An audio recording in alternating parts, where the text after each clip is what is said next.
Hello everyone, this is Wei, and today we're going to talk about OpenLive3D, and this is the October update.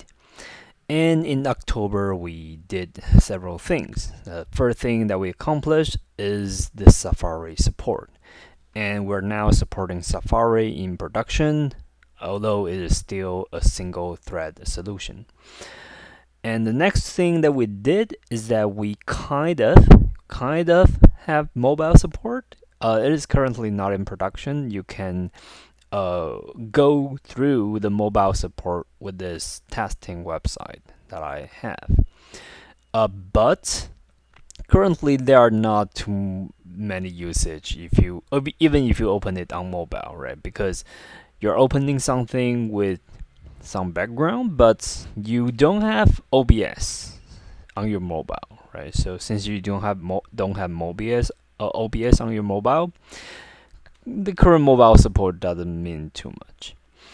And the next one is that we are adding more visual effect, and also we made a tutorial about the visual effect.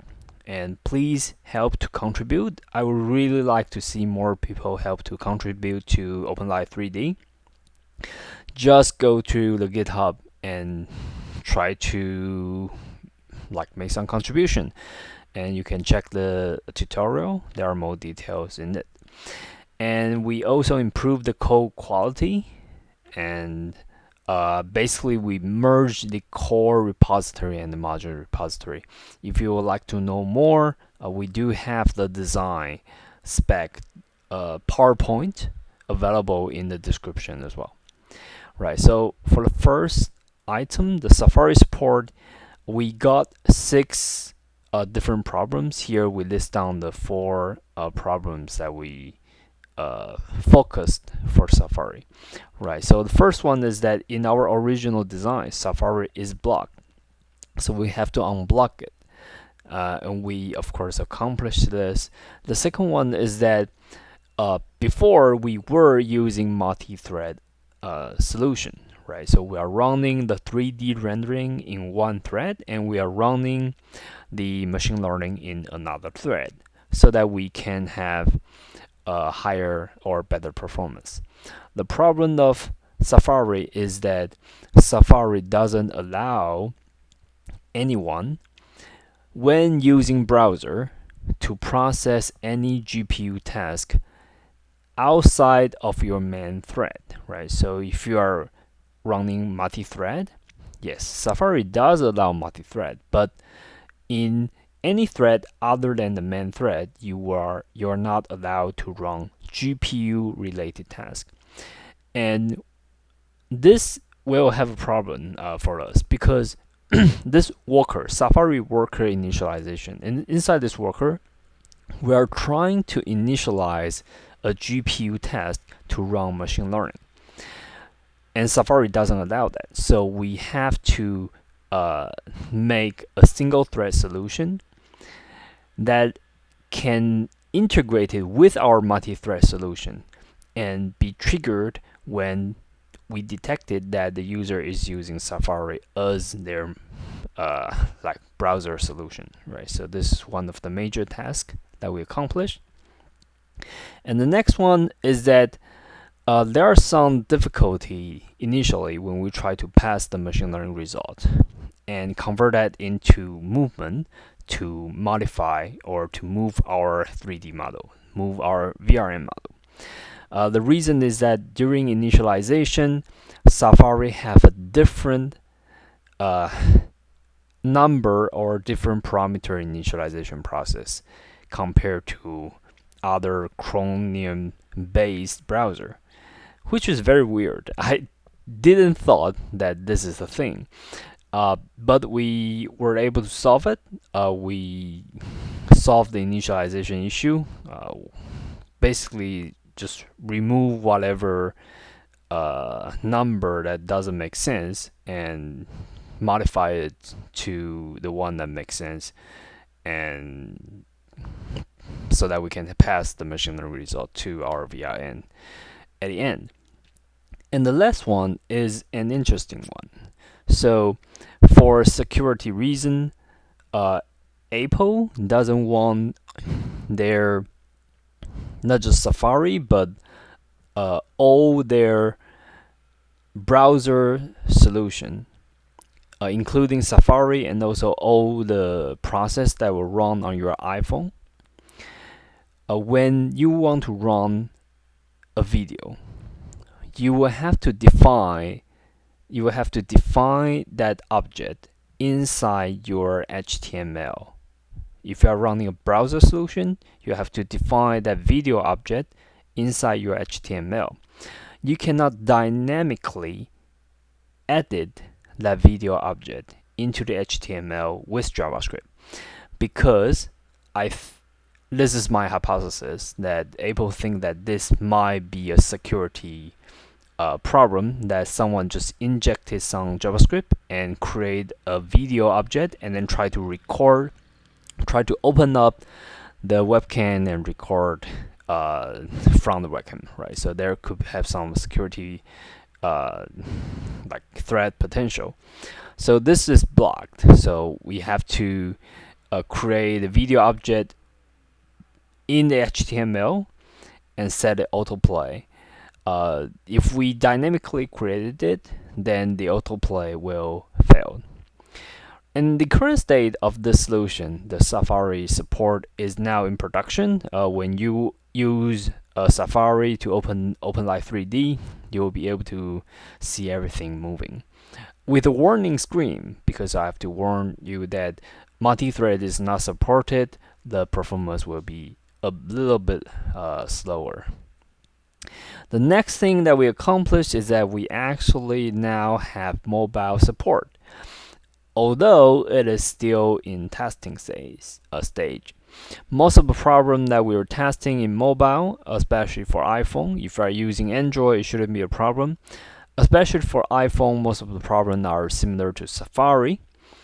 We were able to solve it and provide now a testing website. So it's not in production. If you are trying to open like OpenLive3D.com directly, it will not work.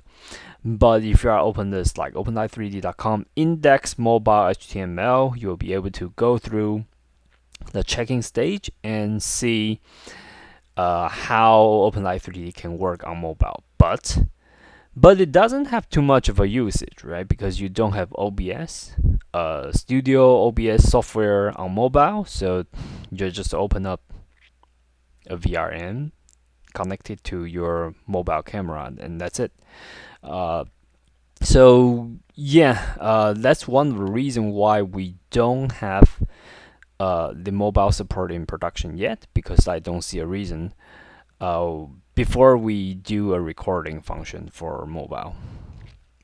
However, one of the things that I'm thinking is that if we really want to support mobile, we probably also need to change the UI, because currently inside mobile, when you try to open up the UI, the words are so small, like the UI is not acceptable. So we probably will not open mobile support in any recent time into production. The next one is we added more visual effect and we added tutorial, right? So in the visual effect, we add a backlight visual effect. And in the tutorial, we actually add a top light tutorial. So if you want to check if you want to add any visual effect, you want to contribute to this project, you can check the tutorial to see how we could possibly add a new effect into OpenLive3D. It's actually pretty easy. It's very easy. The effect that we added inside this tutorial, the top light effect, is not in production yet. So if anyone just want to copy what I did in the tutorial and make contribution, please do so. And for to do in the following 2 months of this year of 2023, I will do some experiment about the 52 blend shade support. But there are some problems with it.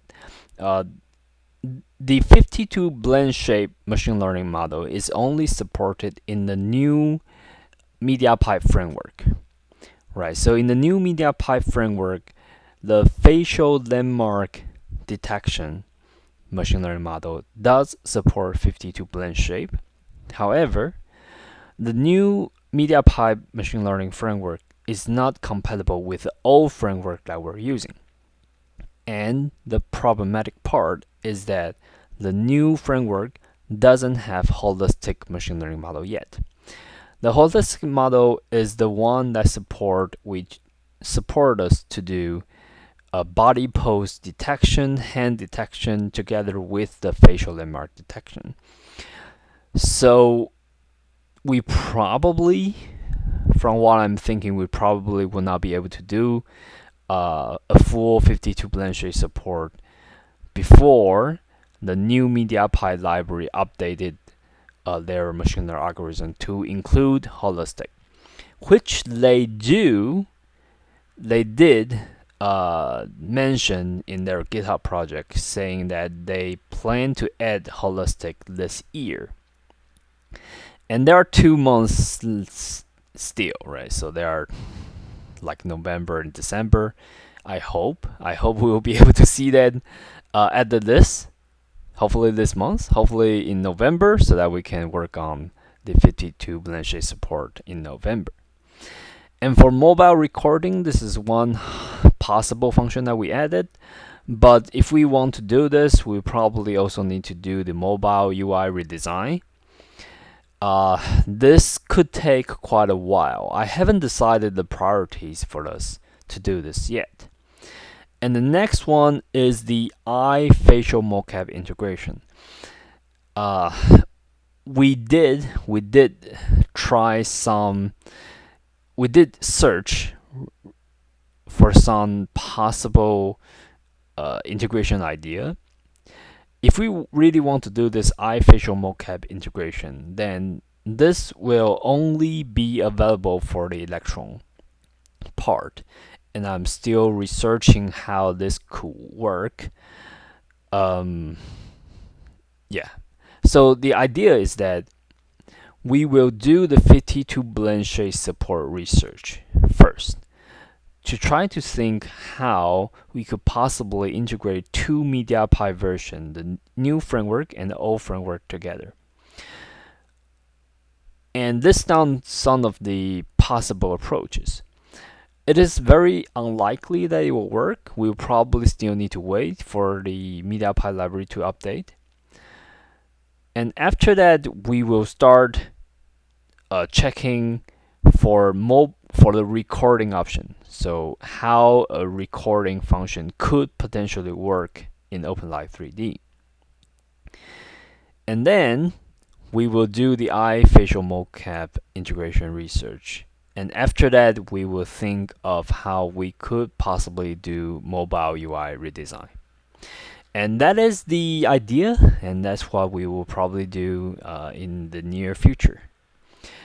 Hopefully, we'll be able to accomplish like 1 or 2 items this year. And yeah, thanks everyone. Bye bye.